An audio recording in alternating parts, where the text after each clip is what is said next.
ስለ ሐዲስ ዓለማየሁ ብህትውና፣ ስለ በዓሉ ግርማ ውሎ አዳር፣ ስለ መንግስቱ ለማ ሽሙጥ፣ ስለ ከበደ ሚካኤል የኩርፊያ ኑሮ፣ ስለ ጸጋይ ገብረመድኅን የተመላኪነት መንፈስ ማውራት ግለሰብ ማውሳት ነው?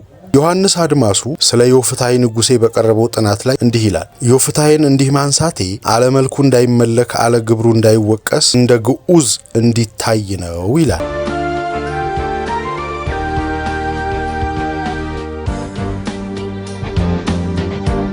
ይድረስ ለቲክቶከኛው ትውልድ እንደ ውቅያኖስ ጥልቅ ከሆነው የጥበብ ሰው ሎሬት ጸጋይ ገብረመድኅን ቃል አይሞትም ይሏል እንጂ እስትንፋስ ይሞታል ቅሉ። ቃሌ በጽንሱ በነነ እፋልሹና በሽሉ ቃል ቃተተ ሎሬት ጸጋይ ገብረመድኅን እንደ ውቅያኖስ ጥልቅ የሆነውን ሰው በህይወት ከማለፉ ጥቂት ጊዜ ቀደም ብሎ ቃለመጠይቅ አድርገው ከነምስሉ ላስተላለፉልን ካሉበት ክብርና ምስጋና ይደረሳቸው ትልቅ ስራም ሰርተዋል። ትንሹ ስራ ደግሞ ይኸው ጥድፊያና ወከባ በበዛበት በዚህ የዲጂታል ዘመን ከጊዜ አንጻር ይህንኑ 2 ሰዓት ያህል የሚረዝመውን ቪዲዮ ባንዴ ለማየት ለአብዛኛው የቲክቶክ ትውልድ አያመችም። ስለዚህ የመረጡትን ክፍል ለማየት ይችሉ ዘንዳ ለማነሳሳት በማሰብ ቀስቃሽ ይሆናሉ በሚል እሳቤ ከዚያው ውስጥ የተወሰኑትን ከዚህ በታች ተቀንጭበው በጽሁፍ ቀርበዋል። ሆኖም ቁርጥራጩ ጥቅስ ከምንም ይሻላል እንጂ ሙሉውን አይቶና ሰምቶ ከነአውዱ ማገናዘብን አይተካም። የምንጩ ርዕስ ከላይ ማያያዣ ዊዝ ሌጀንደሪ ፖኤት ሎሬት ጸጋይ ገብረመድኅን ሲሆን ከድምጽ ወደ ጽሁፍ ሲገለበጥ ሊኖር ለሚችለው ግድፈት ከወዲሁ ይቅርታን ጠይቃለን። ጌማፍ ባለቅኔው ጸጋይ እንዲህ ብለው ነበር። ከኢትዮጵያ ከጥንቱ ከባህሉ ጋር ተያይዞ የመጣ ስርዓት ደግሞ አለ። የሴት ልጅ የነበራት ስፍራ ከፍተኛ ነው። የአሜሪካ ሴት ፕሬዝዳንት ለመሆን ብዙ ጊዜ ይፈጅባታል። ኢትዮጵያ ውስጥ ግን ንግስታት ሴቶች ከነገሱ ብዙ ዘመን ነው። የወንዴነት የሚባለው አባባል ጀግንነትን ከሴትነት ነጥሎ ነው የሚያየው። እኛ ግን ጣይቱን ተከትለን ነው አድዋ ይሄር ነው። ጠመንጃ ነጻነት አይሰጥም፣ ሰጥቶም አያውቅም። ተኩሶ የያዘ ተተኩሶበት ይወርዳል። ወሳኙ ህዝብ የተቀበለው ነው። ሰው ወደ ማርስ የሚሄደው መሬት ፍለጋ ነው። መሬት በጣም ጠቧል። ወልቃይት የመሬት ነገር ነው። ገና እሳት ሆኖ ይወጣል። የቴዎድሮስ ሀገር ነው። እንደዚህ ቀላል ነገር የለም። ኢትዮጵያ ለአውሮፓ ጥሩ አራያ አልሆነችላቸውም። ለኮሎኒያሊዝም ጥሩ አራያ አልሆነችላቸውም። ምኒልክን አይወዱም፣ ቴዎድሮስንም አይወዱም።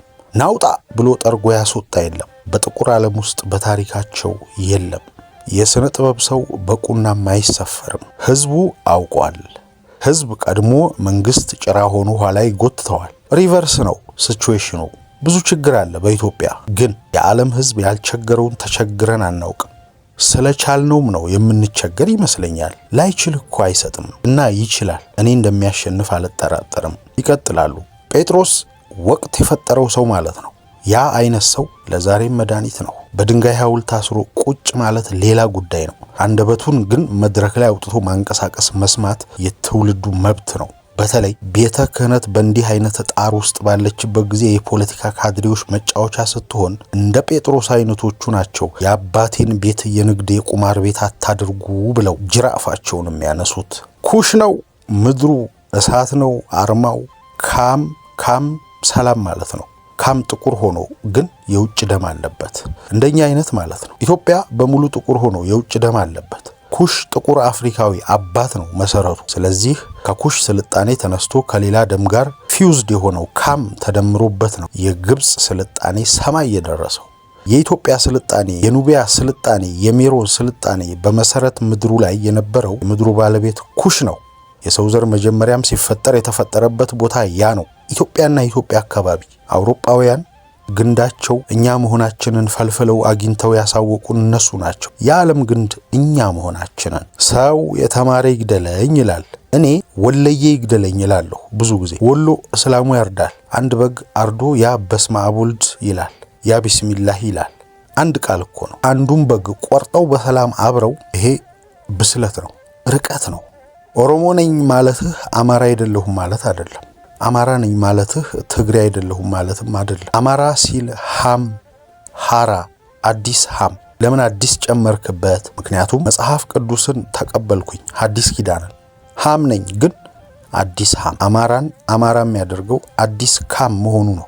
ሃይማኖተ አበውን ክርስትና መቀበሉ ነው። ሶስተኛ በአማርኛ መናገሩ። ሪቮሉሽን ነው አማርኛን የፈጠረው። ፊደሉ የግዕዝ ፊደል ነው፣ ከሳባውያን ነው የመጣው። ሳባውያን ደግሞ የኢትዮጵያ ናቸው። ሳውዲ አረቢያ ትናንትና ነው የወሰደው። ይቀጥላሉ። ኢትዮጵያን ማዳን ማለት መሰረቱን ማወቅ፣ እውነቱን ማወቅ፣ እውነትንም ታውቃላችሁ፣ እውነትም ነፃ ያወጣችኋል ነው ያለው። እኛ ማንነታችንን ማወቅ ያስፈልገናል። ኦሮሞ የትግሬ ወንድም፣ ትግሬ የአማራ ወንድም፣ አማራ የጉራጌ ወንድም፣ ጉራጌ ሶማሌ ወንድም፣ የኩሽ ልጅ የካም ልጅ አንድ መሆኑን መጀመሪያ ማረጋገጥ። ችግር የሚፈጥሩት ጎሰኞች፣ ጠባቦች ለስልጣናቸው ሲሉ የኢትዮጵያ ሕዝብ አፈር ድሜ ቢበላ ግድ የላቸው። የኢትዮጵያ ጉዳይ አሻሚ እስከሆነ ድረስ ያንተም ስም አሻሚ ይሆናል። ብዙ አይነት ስሞች ከጀርባ ይፈጠራሉ። አንተ ግን ጉዞህን መንገድህን መቀጠል ነው። አባቶቻችን አብሮ መኖር ስለሚያውቁ ነው የ8000 ዓመት ስልጣኔ ያቆዩን። ስለዚህ ይሄ የኔ ዘር ካንተ ይበልጣል የሚል የሰይጣን ጨዋታ ቢቀር ይሻላል። ማንም ከማንም አይበልጥም። የጎሳ የበላይነት የባርነት አገዛዝ ነው። የአንድ ጎሳ ፈላጭ ቆራጭነት ነው ባርነት። አንተ አትበላም፣ አንተ ከበላህ እኔ አፈር እበላለሁ ማለት ሰይጣናዊ ነው። የሰው አይደለም፣ አመራርም አይደለም፣ ጨለማ ነው። እንዴት ሰው ህዝቡን ጠልቶ የጠላውን ህዝብ እገዛሃለሁ ይላል? ሆሞ ሳፒያን ሰው ቃላት መፍጠር የጀመረው በአንደበቱ አፍሪካ ውስጥ ነው፣ ኢትዮጵያ ውስጥ ነው። መጀመሪያው ሰው የበላበትን እጅ መብላት፣ መካካድ ኢትዮጵያን የሚገል ይሄ ነው። ሀገር የሚያጠፋ ይዋሻል፣ ይቀጥፋል። ተንሰራፍቶ ቁጭ ብሎ አሁን እየው ተመልከተው፣ ገጹን ቅጥፍ እያደረገ እግዚአብሔርን አይፈራም። ዓለምን አታክቷል የኛ አበሳ ፋብሪኬት በማድረግ በጭራሽ የሚችለን ጠፋ። ትላንት መጥቶ መስመር ያሰመረው ኮሎኒያሊስት አንዱ ዘረኛ አታልፍም በዚህ ይለዋል። ስለዚህ እገሌ መስመር አሰመረ ብለህ ህዝቡን አታሰቃይ። ያንተ ስራ መጠበቅ ነው። የህዝብ አሽከር ነህ፣ ትበላለህ፣ ደሞዝ ጠብቅ። ልትነግስበት አይደለም የቀጠረህ። ህዝቡ የት እንደሚሄድ፣ መቼ እንደሚሄድ፣ ለምን እንደሚሄድ ያውቃል። ስለዚህ የህዝቡን ፈቃድ ተግባር ላይ መዋል ነው እንጂ እገሌ ባሰመረው ያውም በማይታይ መስመር። ስለዚህ የአፍሪካ መሪዎች ህዝቡን ይከተሉ። አሁን የጥቁር የአፍሪካ መሪ ጭንቅላቱ ሌላ ነው። ጭንቅላቱ ወይ የአረብ ነው ወይ የአይሁድ ወይ ጣሊያን። አፍሪካዊ እኮ አይደለም። እና የዚያኛውን ፍላጎት ነው እዚህ የሚያሟላበት። እናም የህዝቡ መከራ ነው የሆነው። መሪ ማለት ገደል የሚያገባ ማለት አይደለም። እኛ ሀገር ህዝቡን ገደል ነው የምናገባው። ስለዚህ የህዝቡን ፈቃድ ሙሉ።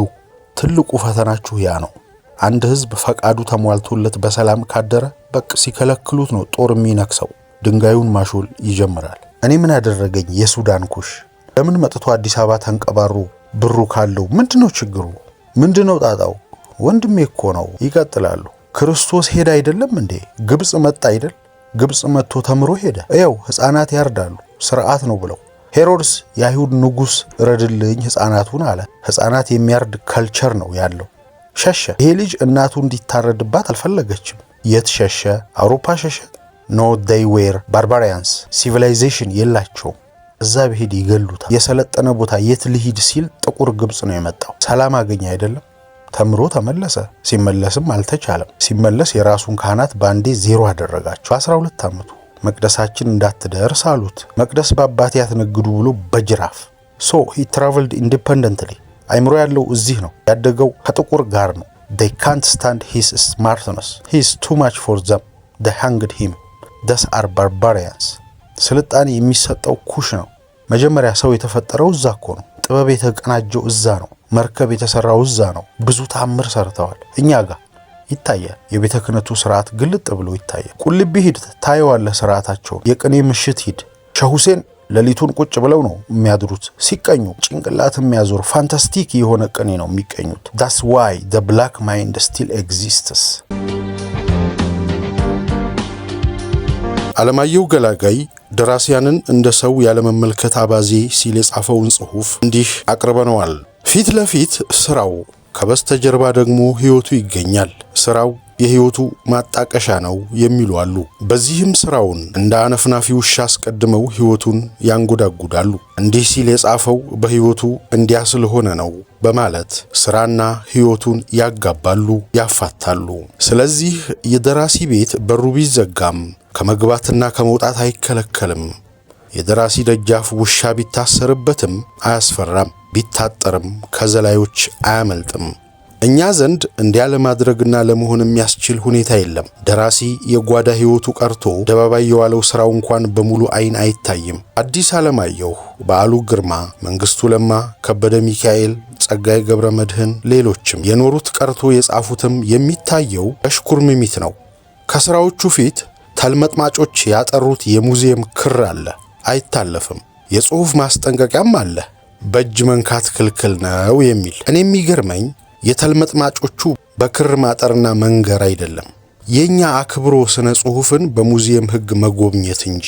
የሐዲስ ዓለማየሁ ፍቅር እስከ መቃብር ተረታማ ነው ከተባለ ቱግ የሚሉ አንቀራባጮች አሉ። በዓሉ ግርማ ልቦለድ ያድፋፋል፣ አጨራረሱ መሰላቸት የሚታይበት የተካለበ ነው ከተባለ የሥራው ተሸላሚዎች ሃይማኖት የግል ነው፣ ለምን ይነካብናል በማለት ሕገ መንግሥት መጥቀስ ይዳዳቸዋል። የመንግስቱ ለማ ግጥሞች ጥብቀትና ፍላት የሌላቸው በታሃ ናቸው ከተባለስ ጉዳዩን የቤተሰብ ፖለቲካ አድርገው አብየን የሚሉና የዛገ ጦር ከራስጌ የሚመዙ ሞልተዋል። ከበደ ሚካኤል መከሩ ዘከሩ እንጂ አልተቀኙም የሚል ካለ በአባቶቻችን ደም ይዘፈንበታል። ጸጋዬ ገብረ መድኅን ግጥም እንጂ ዝርው ያዳግተዋል ብሎ በሕይወት መኖርም ያዳግታል። የኛ ስነ ጽሑፍ መብላላት ሲገባው የሚደነብሸው ለዚህ ሳይሆን ይቀራል። ገንዘብ ያወጣሁበትን መጽሐፍ ለመግዛት ጊዜ ያፈሰስኩበትን ልብ ወለድ ለማንበብ ቦታ የሰጠሁትን ሥራ ለማስቀመጥ እንዴት በሌሎች እይታ እንድገመግመው እገደዳለሁ? እንደ አቅሜ ከቻልኩ ብበላው፣ ካልቻልኩ ብደፋው ከውይይት ያለፈ ከሳሽና ወቃሽ ሊመደብብኝ ይገባል? እንደውም ከሥራዎቹ አልፈን ደራሲዎቹ ሕይወትና ኑሮ ላይ ብንሳፈር ውረድ ባይ እልፍኝ አስከልካይ ሊመደብብን ይገባል? ስለ ሐዲስ ዓለማየሁ ብህትውና፣ ስለ በዓሉ ግርማ ውሎ አዳር፣ ስለ መንግስቱ ለማ ሽሙጥ፣ ስለ ከበደ ሚካኤል የኩርፊያ ኑሮ፣ ስለ ጸጋዬ ገብረ መድኅን የተመላኪነት መንፈስ ማውራት ግለሰብ ማውሳት ነው? ዮሐንስ አድማሱ ስለ ደራሲ ማውሳት ግለሰብ ማማት ተደርጎ እንዳይወሰድ የሚዘክር ተቀዳሚ ገጣሚ ነው። ስለ ዮፍታይ ንጉሴ በቀረበው ጥናት ላይ የባለቅኔውን የቆንጆ ጸርነት ከማውሳት አልፎ እናቱ ሕያጅ እንደነበሩ ይጠቅስና እንዲህ ይላል። ዮፍታይን እንዲህ ማንሳቴ አለመልኩ እንዳይመለክ አለግብሩ እንዳይወቀስ እንደ ግዑዝ እንዲታይ ነው ይላል። ዮሐንስ እንደ ግዑዝ ሲል ምን ማለቱ ነው? እንደ ዕቃ እንደ ሐውልት ነው ወይስ ምን ብለን እንጠይቅ። ዮሐንስ ማለት የፈለገው ዮፍታሔ እንደ ግለሰባዊ ህልው አድራሻና መዳረሻ እንዳለው ሳይሆን ለመወያያ ወደ ሐሳብነት ደረጃ ከፍ አድርገን የሰው ልጅን ሚስጥር ማስተንተኛ ይሁነን ነው። ደራሲን ከሰውነት አውጥቶ ወደ ሐሳብነት ማሳደግ ለህብረተሰብ አውጠንጣኝነት የሚበጅ ነው። እኛ ግን ለዚህ አልታደልንም። በተለይ ጥቂቶቹ ደራሲዎቻችን ከዚህ ዓለም በሞት ከተለዩ ኋላ በስማቸው የሥነ ጽሑፍ ደብር ይደበርና ጭፍን አምልኮ ይካሄድባቸዋል። አለመልኩ ይመለካሉ፣ አለግብሩ ይዘከራሉ፣ አይመረመሬም ይሆናሉ። ይህን አምልኮ ለመሻር በማሰብ ይመስላል ብርሃኑ ዘሪሁን አዲስ ዘመን ጋዜጣ ላይ ስለ ደራሲዎች ቁርቁስ ተከታታይ መጣጥፍ አቅርቦ ነበር። በተለይ መንግስቱ ለማና ጸጋዬ ገብረ መድኅን ያላቸው የፉክክር አታካራ አጠንክሮ ጠቅሶታል። ስለዚህ ጉዳይ የተጠየቀው ጸጋዬ ገብረ መድኅን ጦቢያ መጽሔት ላይ እንዲህ በማለት መልስ ሰጥቶ ነበር። ወዳጄ ብርሃኑ ዘሪሁን ነበር በተለመደ ቅንነቱ በስነ ጽሑፍ ዓለም የደራሲያን መከራከርና መወዳደር ሙያውን ያዳብራል፣ የአንባቢውንም ሕዝብ ጣዕምና ግንዛቤ ያካብታል በሚል ትክክለኛ ሐሳብ ተነስቶ በአዲስ ዘመን አምድ ላይ የደራሲያን ጦርነት ብሎ ያስቀመጠው መልእክት እሱም እኛም ወዳላሰብነው አቅጣጫ ሄዶ ለከተሜው የቧልት ፍጆታ ሆነ። እስከዛሬ ጦርነት እየተባለ በምሁራን አካባቢ ይቧለትበታል እንጂ ከወዳጄ ከመንግስቱ ለማ ጋር እንኳን ጦርነት ቁርቋዞም አልነበረንም። ጸጋዬ ይህን ይበል እንጂ መለስ አድርጎ ስለ መንግስቱ ለማ ቀልድ ለበስ ንግግር ሲገልጽ አንዳች ነገር እንደነበር ለመጠርጠር እንገደዳለን። እኔ ከገጠር ሜጫ ምድር ከገበሬና መለስተኛ ነጋዴ ቤተሰብ መጥቼ አዲስ አበባ በምኒልክ ከተማ ብዙ የሥነ ጽሑፍ ታላላቅ ሰዎች በታወቁበት በደረጁበትና ስር በሰደዱ መሃል ገብቼ ገና 29 ዓመቴ ስሸለም የነፍሳቸውን መክሊት እንደወሰድኩባቸው ያህል በተለይ ጉምቶቹ የሥነ ጽሑፍ አባቶች ያደረሱብኝን የምቀኝነት ቁስል በቁጭት ሳስታውሰው የወዳጄ መንግስቱ ለማ ደማም ቅሬታ እንኳንስ ሊያማረረኝ እንደ ቅድመ ማስጠንቀቂያ ምክር ነበር የጠቀመኝ። በዛሬው ጊዜ ታዲያን እንደ መንግስቱ ለማ ደማም ቀልደኛ ኮሶውን ከማር ለውሶ ማሻር የሚያውቅበት ደራሲ ስለጠፋ ነው የጭቃ ጅራፍ ለጣፊና የጭቃ ጅራፍ ተለጣፊ ብቻ የተንሰራፋው። ያም ሆኖ የመንግስቱም ቀልድ አንዳንድ ጊዜ መራራ ነበር። ስነ ጽሁፋዊው በደረቁ እጥበት የደራሲዎቻችንን ህይወት አንጽቶ የአደባባይ ክት ልብስ አደረገው እንጂ በየስርጉጡ የተነካካ ነበር። የሚገርመው በላውንደሪ ስራ መጠመዳችንና በማንጻት ስራ መለከፋችን የነበረው እንደነበረው የማቅረብን ያህል የሚጠቅመን አልነበረም። አንዳንድ ጊዜ ብቅ የሚሉ መረጃዎቻችን ስንመረምር ጸጋዬ ቁርቁሱን እጅግ አድርጎ እንዳለዘበው ይገባናል። የስዕልና የስነ ጽሁፍ ሀያሲው ስዩም ወልዴ ኩርፊያ የሸፈነው ፈገግታ የተሰኘ መጽሐፍ ውስጥ ስለዚሁ የደራሲያን የመሸረዳደድና የመጠቃቃት ባህሪ ይነግረናል። ከበደ ሚካኤል የአጤ ኃይለ ሥላሴ ሽልማት ድርጅት ሲሸልማቸው ደራሲ አለማየሁ ሞገስ በዚሁ በሽልማቱ ጉዳይ ስብሰባ ጠሩ። ወወክማ ለታደመው ሰውም በአደባባይ እንዲህ አሉ። ከበደ ደራሲም ተርጓሚም አይደለም፣ ከበደ ሌባና ባንዳ ነው እንዳሉ ስዩም ወልዴ ነግሮናል። እንኳን የጓዳው ህይወት እንዲህ ያሉ የአደባባይ መገለጫዎችም ያለ ተፈጥሯቸው ውስጥ ለውስጥ እንዲስለከለኩ እያስገድድናቸው ነው። ለማን ደራሲዎቻችን ከህልፈት በኋላም ሲወጓቸው እንደሚደሙ ሲነግሯቸው እንደሚደመሙ ከማሰብ እንደ ዮሐንስ አድማሱ ወደ ሐሳብ ደረጃ አሳድጎ አጠቃላይ የሰው ልጅን ማጥኛ ማድረግ አይበጅም ወይ? እኔ ይበጃል ባይ ነኝ።